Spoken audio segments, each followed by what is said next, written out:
ओम Sai Ram. Hey everyone. तो ये हैं बाबा के टॉप 3 पॉडकास्ट जो कि आपको एक ही चैनल पे मिलने वाले हैं। जी हाँ, एक ही चैनल पे बाबा के इतने खूबसूरत पॉडकास्ट हैं। जैसे कि मैं बोलती हूँ कि बाबा को मानने से ज़्यादा ज़रूरी है बाबा को जानना, और ये 3 पॉडकास्ट उस बात का सबूत है कि बाबा को एक्चुअल में जाना कैसे जाता है। आइए पहले पॉडकास्ट की कुछ क्लिप्स सुनते हैं और उसके बाद मैं आपको बताती हूँ कि कहाँ से आपको ये तीनों पॉडकास्ट मिलने वाले हैं, और आप जाके ज़रूर सुनिएगा और देखिएगा। आइए सुनते हैं। ओम साई राम। 2019 में मैं फुल टाइम बाबा की सेवा में आया, पूर्णकालीन। तब तक मैं इतना नहीं था, मेरे दूसरे बिजनेस और उसमें था, काफ़ी काम कर रहा था। मेरी किडनी खराब हो गई थी। अच्छा। मैं नॉन ड्रिंकर हूँ। मैं शायद होटल में सौंफ भी नहीं खाता हूँ, मतलब उस तरह का मैं क्लियर हूँ। तो मेरे पापा और मुझे दोनों की सितंबर 2018 में किडनी खराब हो गई 70%। दोनों की। दोनों की। वो पता नहीं क्या लीला थी बाबा की। हाँ। पापा को हाई प्रेशर और डायबिटीज़ दोनों था, तो वो नहीं संभल पाए, वो दिसंबर में चले गए। मैंने मेडिसिन नहीं ली। मैंने कुछ अलग सोच था कि जब बाबा के सेवक हैं, मरना एक बार, डरना क्या। बाबा की उदी केवल ली है मैंने। 1.5 साल बहुत ख़राब गया। मेरे जो भी सूरत के मेरे पहचानने वाले साईं भक्त हैं, मेरे जो मित्र हैं, सबको पता है, मेरे डॉक्टर हैं, हर वीक मेडिकल रिपोर्ट करवाते थे। अभी भी मेरे पास पूरा बंच पड़ा हुआ है। मेरी किडनी कितनी ख़राब हुई, मेरा एल्बुमिन प्रोटीन कितना कम हो गया, बॉडी प्रोटीन किस तरह से कम हुआ, किस तरह से सारे पैरामीटर्स डाउन जा रहे थे। और 1 साल बाद जब ऐसी नौबत आई कि मुझे ब्लड चढ़ाना पड़ेगा, फिर 15 दिन में कुछ बाबा ने ऐसा किया कि धीरे धीरे मेरी किडनी इम्प्रूव हुई। विद इन 4 to 5 मंथ्स मैं वापस ओके हो गया। मेरा क्रिएटिनाइन पूरा लेवल में है। I think this is a miracle कि किसी की किडनी ठीक हुई हो। मैं जो जितने लोगों को जानता हूँ, या जिस तरह से मुझे मेडिकल वाले जो लोग हैं उन्होंने जो बताया, तो उसके बाद मैंने बाबा को। और आपने मेडिसिन बिल्कुल भी नहीं, नहीं बिल्कुल लिया? नहीं, एक भी नहीं। सब जानते हैं, आप सूरत आके जान सकते हैं, नॉट अ सिंगल मेडिसिन। और तब तक से अब तक भी नहीं ली है मैंने मेडिसिन छोड़ ही दी है, मैं नहीं ले रहा हूँ। हाँ, कुछ ऐसा हो जहाँ लेनी चाहिए, मैं लोगों को वो मैसेज नहीं दे रहा हूँ कि आपको नहीं लेनी चाहिए मेडिसिन। आप मेडिसिन लीजिए, जहाँ आपको लगता है वहाँ लेनी चाहिए, बट हो सके उतना फेथ रख के साथ में बट बाबा वो की उदी भी फेथ कीजिए। भी उतना चाहिए ना, उतना चाहिए। मेडिसिन नहीं लेने हाँ, के तो लिए। मतलब सबके लिए मैसेज नहीं है कि आप लोग मत लो। मुझे बोला मेरे मदर ने कि फटाफट कोई भी वॉल पे फ़ोटो को लगा दो, वो आएंगे, नहीं तो पूछेंगे तो हम जवाब क्या देंगे। तो मैंने बोला ठीक है। तो जूते में लगाने वाली जो छोटी कीलें होती हैं, उसे हाँ। फटाफट कुछ भी मैनेज करके उस फोटो को ड्राइंग रूम में लगा दिया। फोटो लगा दिया। उस दिन वापस मैडम का फ़ोन आया कि अब मैं नहीं आ रही हूँ, और फोटो वहाँ पर लग गया। अब लग गई तो उसको उतार ही नहीं। उसके बाद 21 अक्टूबर 1993 नवरात्र चल रहा था, और मेरे पेरेंट्स नॉर्मली जो कल्चरल एक्टिविटीज़ होती हैं उसमें जज बनकर जाते थे। तो कुछ जाने का समय आया, उसमें वहाँ district education officer mister Vaghela भी थे, वो लोग साथ में जाने वाले थे। और सडनली सडनली बहुत ज़ोरदार खुशबू आने लगी, ज़बरदस्त खुशबू। ऐसा लग रहा था कि यहाँ पर मतलब परफ्यूम का बड़ा बॉटल टूट गया है। और वाह। हम लोग 10 फ्लोर के बिल्डिंग में रहते थे, फर्स्ट फ्लोर पे हमारा घर था। खुशबू आने लगी, आजू बाजू से भी लोग आने लगे, हमें पूछने लगे क्या हुआ। पापा ने भी देखा तो पापा ने कहा कि फ़ोटो पे तो देखो, ये महाराज के फ़ोटो पे धूल लग गई है, साफ़ नहीं करोगी वो मैडम आएगी। मतलब वो टीस किया मम्मी को, तो मम्मी ने अपने साड़ी के पल्लू से उसको पोंछ दिया। पोंछा तो with in a fraction of second वापस उस पे वो भस्म आने लगी। वो भस्म थी, हमें बाद में पता चला। ओ वाह। और अपने आप भस्म आना शुरू हुआ चाहे। फिर तो डर लगा। पापा ने तुरंत वो मैडम को फ़ोन किया कि ये तुम्हारे महाराज गुस्से हो गए हैं और हमारे घर में वो राख फेंक रहे हैं। तो वो तो बहुत खुश हो गई, वो तो फ़ोन पे रोने लगी कि ये तो बहुत अद्भुत बात है कि साईं बाबा आपके घर में हाजरा हजूर हैं। तो बोले आप चिंता मत करो, वहाँ नीचे पेपर बिछा दो और जो भस्म गिर रही हो आप उसको कलेक्ट कर लो। ये बात हुई, हमने वही किया। फिर तो धीरे धीरे लोगों को पता चलना शुरू हुआ, और लोग बढ़ते गए। और उस टाइम देखो, मैं तो ऐसा मानता हूँ कि बाबा ने जिस तरह से अपना जीवन जिया, उसमें से उसका जो मर्म है वो निकाल के उसको फॉलो करना चाहिए। और वो वही है, मानव सेवा। अगर आप मानव सेवा करेंगे, न जाने किस बेस में नारायण मिल जाए, हम तो वही सोच के खाना खिलाते हैं, बहुत रिस्पेक्ट देते हैं। हमारे जो खाना बांटते हैं उसको मैं बोलता हूँ, देखना ध्यान रखना कहीं बाबा कपड़े बदल के आए नहीं हो, बेस बदल के आए हैं, वो तुम्हारे हाथ से खाना खाने वाले हैं। मानव सेवा सर्वोपरि है। मानव सेवा करने से भी आपके आत्मा का उद्धार हो सकता है। जरूरी नहीं है कि आप दूसरी प्रणाली या जो दूसरी पैटर्न है या आप 5 कलाक बैठ के ध्यान करेंगे तभी ईश्वर मिलने वाला है। ध्यान करना चाहिए, पर ध्यान की क्वालिटी उस तरह की होनी चाहिए कि केवल 3 मिनट का ध्यान भी वो परम से आपको कनेक्ट कर दे। तो वापस मैं आता हूँ कि भाव बहुत इंपॉर्टेंट है। हर एक चीज़ में भाव रखिए, तभी ईश्वर प्राप्त होने वाले हैं। और आजकल तो ऐसा बोलते हैं कि आज का फास्ट टाइम है, उसमें सबसे फास्ट भगवान हमारे साईं बाबा है। हाँ, ये right। देखो तो सही, वो दिल में आजा घुस जाएगा अंदर। जस्ट लुक एट हिम, वो डीप डाइव अंदर कर देगा। बस आप देखने की तैयारी रखो। हर एक चीज़ लाइफ में जो होती है वो सब बाबा की कृपा से होती है। उनके कारण लोग आ सकते हैं, उनका दर्शन ले सकते हैं, उनकी कृपा से सब चीज़ें होती दीदी। आज भी जैसे हम बाबा को खाना खिलाते, इसमें मतलब सच में बाबा खाना खाते हैं और उनको बाईजा माँ का ही घर का रोटी आज भी चाहिए, वही भिक्षा लेते। वो टाइम पे शिरडी में कुछ भी नहीं था दीदी, वो सब बाबा की कृपा से होती है। उनके कारण लोग आ सकते हैं, उनका दर्शन ले सकते हैं, उनकी कृपा से सब चीज़ें होती दीदी।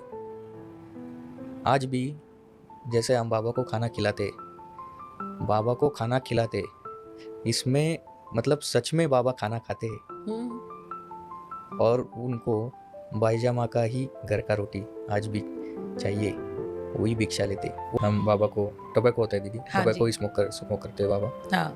वही टोबैको हम आज सोने की चिली में बाबा की अच्छा, सोने की चिल्ला जी, में। वो चिली में हम टोबैको डालते हैं और बाबा को दिखाते हैं। और जब दिखाते हैं ना दीदी, तब ऐसे मैं जब शादी भी नहीं हुई थी मेरी, और तब से मैं बाबा को चिलिम पिला रहा हूँ।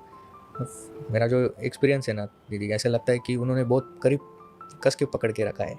आरती होने के बाद जब ललकारी होता है तब गुलाब जल जो होता है ना, हाँ। वो बाबा के ऊपर छिड़कना उनको पसंद होता है। पसंद है। तात्या गुलाब जल ऐसे ऐसे बाबा के ऊपर छिड़कते थे, तो आज भी हम बाबा के ऊपर गुलाब जल छिड़कते। सोच के आया था कि मुझे बोलना ही बोलना है।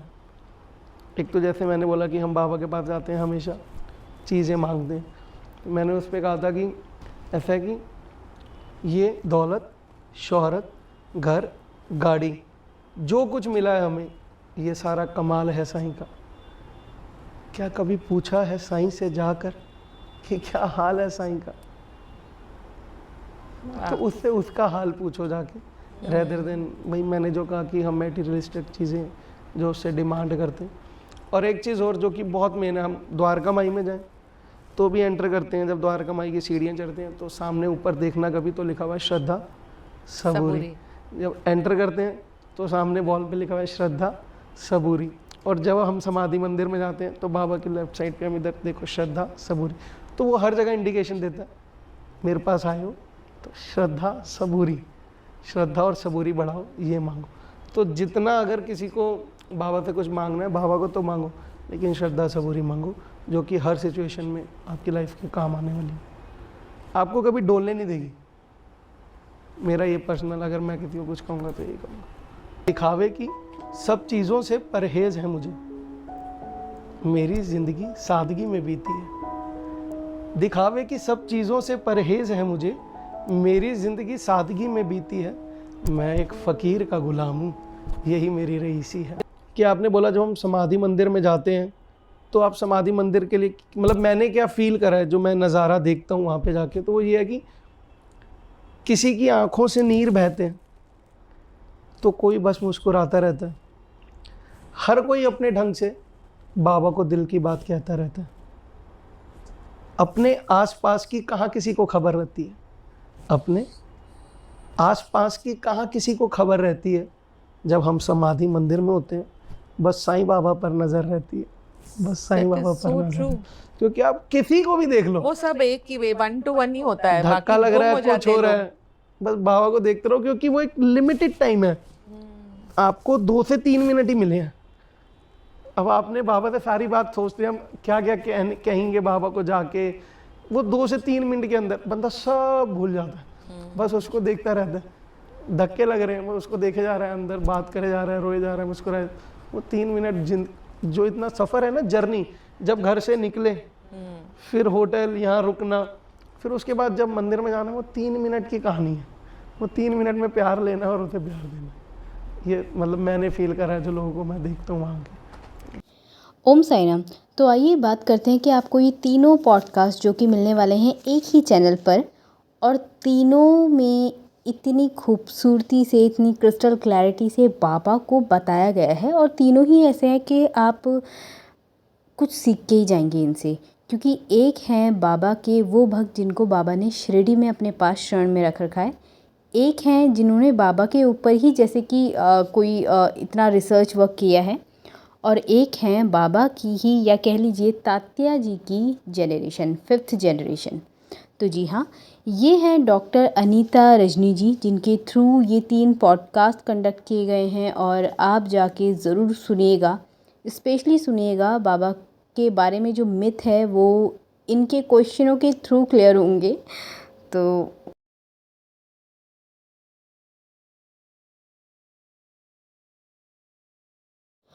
पॉडकास्ट के चैनल का जो टाइटल है वो एक टाइप से है डीप टॉक्स। सच में बाबा के बारे में जो क्वेश्चन लिए गए हैं वो इतने डीप टॉक्स हैं कि जो हमारे माइंड में बहुत सारे मिथ्स चलते हैं उसको क्लियर करते हैं इनके क्वेश्चन। तो आइए पहले हम चैनल की तरफ चलते हैं। तो चैनल का नेम है डॉक्टर अनीता रजनी। जी हाँ, यहाँ होती हैं डीप टॉक्स। क्वेश्चन इतने अच्छे से लिए जाते हैं कि सच में डीप टॉक्स कहना तो बनता है। तो ये 3 पॉडकास्ट हैं, आप देख सकते हैं बाबा के। एक हैं बाबा की जनरेशन जो कि 5th जनरेशन है, उनका पॉडकास्ट। एक हैं बाबा के वो भक्त मयंक गिरा जी जिनको बाबा ने अपनी शरण में ही रख रखा है, जो शिरडी से ही बिलोंग करते हैं। और एक हैं डॉक्टर श्याम सुरेशा आचार्य, जो बाबा के बारे में जिन्होंने बहुत रिसर्च वर्क किया है। अब आप सब लोगों को पता चल गया होगा कि तीनों पॉडकास्ट कहाँ मिलने वाले हैं, चैनल का नेम क्या है। और देखिए, जो हमारे चैनल का पर्पस है वो बाबा की ऑडियो लीलाओं को शेयर करना है, ताकि बाबा के प्रति लोगों के लिए थोड़ी सी क्लैरिटी बन सके और मिथ को थोड़ा साइड किया जा सके। और जितना भी बाबा से रिलेटेड अच्छा काम हो रहा है इस यूट्यूब पे, उसको हम इस चैनल के थ्रू प्रमोट कर सकें। क्योंकि बाबा के भक्त तो सब एक जैसे हैं, और कौन बाबा को क्रिस्टल क्लैरिटी से जानना नहीं चाहता। तो ये हमारे मकसद रहते हैं कि जितना बाबा से रिलेटेड वर्क हैं उनको हम सब मिलकर शेयर करें, ताकि जितने भी साईं डिवोटीज़ हैं उनको बाबा के प्रति थोड़ी सी क्लैरिटी रहे। थोड़ा सा जो मेन बाबा का मैसेज है, श्रद्धा सबूरी बना के रही जाए तो ज़्यादा अच्छा है। और फिर एंड में वो होता है जो आप चाहते हैं, सच में अगर बाबा की कृपा रही तो। और आपको ये चैनल कैसा लग रहा है कमेंट करके ज़रूर बताइएगा।